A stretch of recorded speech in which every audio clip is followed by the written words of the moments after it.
Good morning, students. Today we'll be starting our next type of company under public is your government company.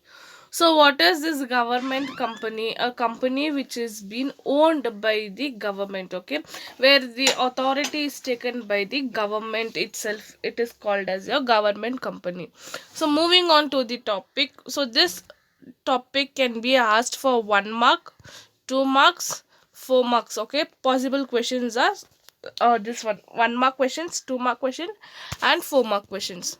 Now we are going to see what is the meaning of your in the government company. So meaning of government company according to section 245. Okay, so don't need to remember the sections, just remember the act. Okay, so according to the section 245 of the Indian Companies Act 2013, now it has been revised as 2013, but previously it was as Companies Act 1956. A government company means any company in which it is not less than 51 percentage of the paid up capital is held by the central government. See here, let it be any company started by the public, okay, or started by the individual, started by the joint stock company, started by the partnership, or any company, but the paid up capital, okay, that is the share invested in the company, it should be more than 50 percentage, that is 51 percentage from the central government. From where it should be? It should be held by the central government or the state government. So partly by central and partly by one or more state. So let it be, however, whether only central government has been invested or state government have been invested or both. So little state government is paid, little central government is paid, however it has been, but more than 51 percentage, okay, maximum is 51 percentage, sorry, minimum is 51 percentage, should be held by the central government or state government of the country. So this government and includes a company which is subsidiary for the government companies. For example, your HMT, then Hindustan Steel Limited, then BEML, that is Bharat Earth Movers Limited, etc.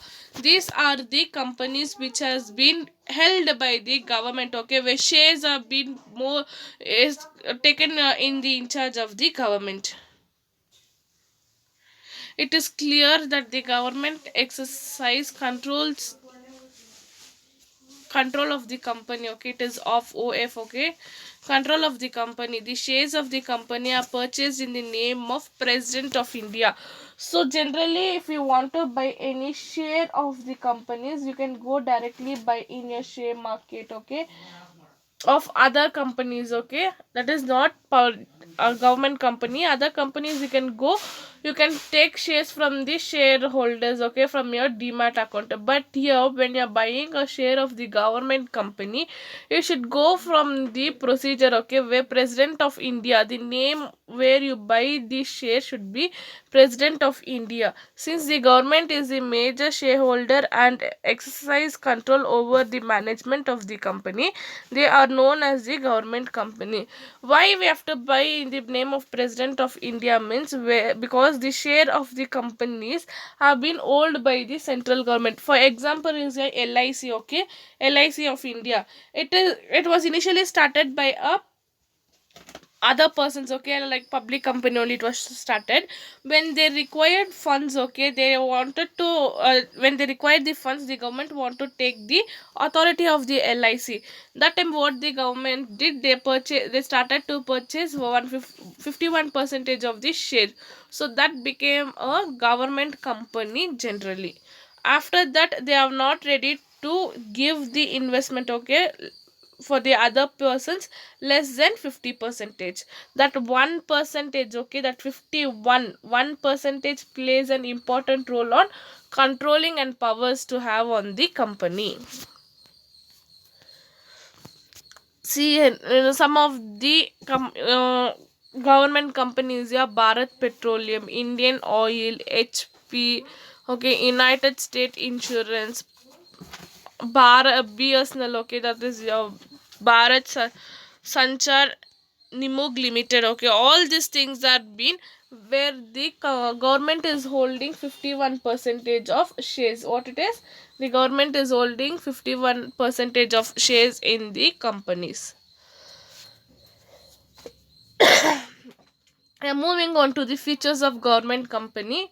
It is a company created under the Companies Act 1956. Now, the new Companies Act is 2013 or any previous company's law. So here the company should be formed, okay, created in the Companies Act only.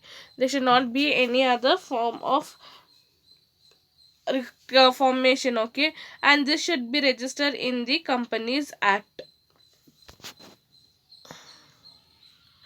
The company can file suit in a court of law against any third party and be sued. Okay, if the company is being cheated or the company is cheating for other party, they can go to the law. Both can be sue and be sued means both the company also can go and the third party also can go for the law, because it is properly registered in the government. Okay, it has been properly registered under the Government Act, so it has all the rights to go and file a case on the parties. Yeah, the company can enter into any contract. Okay, the company, if the government company needs to do the businesses with anyone, they can enter the contract, any contract in the business line they can enter. And even they have all the rights of acquiring the properties also. If they want to buy the properties on the on the company's name, they can buy on the company's name also the property, and they can acquire the property. There is no issue in this, in the acquiring of the property and entering into the contract. Next, the management of the company is regulated by the provision Companies Act like the Public Limited. Okay, see here the rules and regulation which the government company followed should be according to the provision of the Company Act. Okay, let it all the management, okay, rules, regulations, act, everything should be followed by the Companies Act like other public limited. Okay, there is no special rules. Since it is a government company, there is no special rules for the companies, so everything should be followed by the Companies Act only. Next, the employees of the company are appointed according to the own rules and regulations as contained in the memorandum and article of association. So, memorandum and article of the association is the important documents of the company. So, you people will be having assignment here to see what is memorandum of association and what is article of association, and write the differences. Okay, what is memorandum and what is article, write the differences in your classwork, as well as you can draw a format. Okay, if you google it for the format of your memorandum of association and memorandum article of association, you will get. Just write the documents in your classwork as an example. So here the employee of the company are appointed according to the own rules and regulations are contained in the memorandum and article of association. So while doing the business, they need to take the, okay, when they're starting the business company, they need to take the memorandum and article of association. In that one, who is the owner, what is the capital, how much they're going to invest, what are the employee they can hire, all those things will be there, rules, regulations, everything will be there, what type of business they're doing, everything.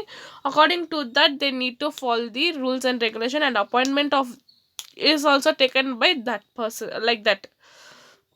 Then memorandum and article of association are the main document of the company containing the object of the company and its rules and regulation. As I've been told, these two documents are very important because it gives the clear image of the company. Okay, what is the rules, regulations, all those things, so they need to follow according to that. This company are exempted from the accounting and audit rules and prescribed an auditor is appointed.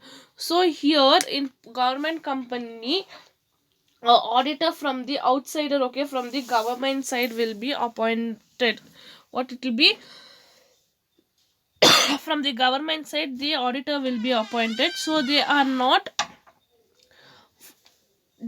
be considered to follow all the rules and regulations of the accounting and audit prescribed from the companies act. Okay, so here the outsider who is coming as the auditor, he will be take care of all the auditing purposes. Okay, so by this I'll put an end for the day.